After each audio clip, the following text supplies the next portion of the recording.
So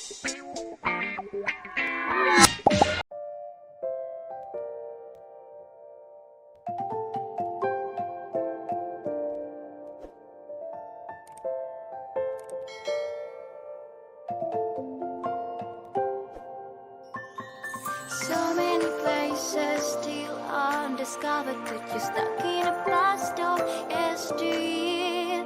Forget all the problems just for the moment. That is the kind of story you should see.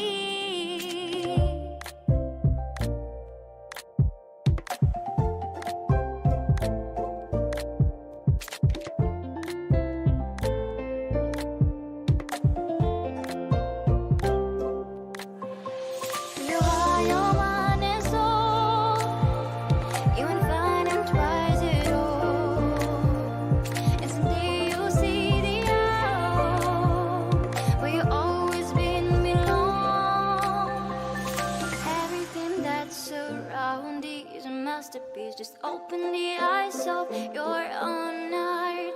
The trials of life bring